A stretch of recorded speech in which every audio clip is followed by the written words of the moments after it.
আজ ৭ ডিসেম্বর নোয়াখালী হাঁদার মুক্ত দিবস। ১৯৭১ সালের এই দিনে স্থানীয় মুক্তিযোদ্ধা ও মুক্তিকামী মানুষের প্রতিরোধে নোয়াখালী থেকে বিতাড়িত হয় পাকিস্তানি বাহিনী। দিনটির স্মরণে জেলা পরিষদ পিটিআই এর দক্ষিণ গেটে নির্মিত হয়েছে স্মৃতিস্তম্ভ মুক্ত স্কয়ার। মোহাম্মদ সোহেলের রিপোর্ট, জানাচ্ছেন ইশরাত জাহান। ১৯৭১ সালের ২৩ এপ্রিল নোয়াখালী দখল করে পাকিস্তানি বাহিনী। পিটিআই ও বেগমগঞ্জ চৌরাস্তার টেকনিক্যাল স্কুলে গড়ে তোলে ঘাঁটি। রাজাকারদের সহায়তায় শ্রীপুর, গোপালপুর সহ বিভিন্ন স্থানে চালানো হয় হত্যা, লুটপাট ও অগ্নিসংযোগ। প্রাণ হারান শতাধিক বাঙালি। বহু ত্যাগ তিতিক্ষার পর ৭ ডিসেম্বর সকালে নোয়াখালী আনুষ্ঠানিকভাবে শত্রুমুক্ত হয়। ওই দিনই জেলা স্কুলের কাছে রাজাকারদের গুলিতে শহীদ হন এক মুক্তিযোদ্ধা।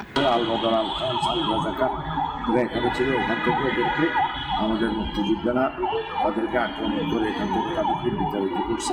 এই জন্য এই দিবসটাকে নোয়াখালী মুক্তি দিবস বলা। আমাদের যে অবস্থায় যাওয়ার কথা সেই মূল্যায়ন করা হয়।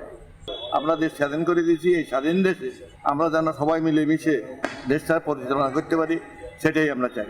দিবসটি শুধু স্মৃতি নয়, বরং গৌরবেরও, বলছেন মুক্তিযোদ্ধার সন্তানরা। আমরা চাই যে মুক্তিযোদ্ধারা এখনো জীবিত আছে তাদের আসলে মূল্যায়ন হোক, তারা যেন এই জীবিত অবস্থায় তারা এখনো সম্মানের সহিত বাঁচে এবং তারা যেন যে মুক্তিযুদ্ধ করছে যে আদর্শ এবং উদ্দেশ্য নিয়ে তারা যেন সেই সম্মানটা পায়।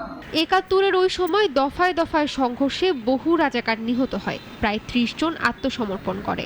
এরপর মাইজদি কোর্ট ভবনে জাতীয় পতাকা উত্তোলন করেন মুক্তিযোদ্ধারা।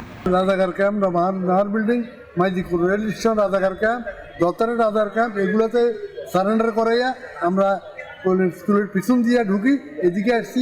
জনতা আমাদেরকে খুব সম্মানিত করছে, ওনারা খুশিতে ফ্ল্যাগ উড়েছে সব জায়গায় এবং জেলাতে আনন্দের বন্যা বয়ে গেছে। স্বাধীনতার ৫৪ বছর পরও একই আবেগে আজও স্মরণ করা হয় নোয়াখালীর বীর শহীদদের। আজকের এই দিনটি বিজয় ইতিহাসের উজ্জ্বল অধ্যায়ে রক্ষিত থাকবে যুগের পর যুগ, এমনটাই প্রত্যাশা নোয়াখালীবাসীর। ইশরাত জাহান, নাগরিক।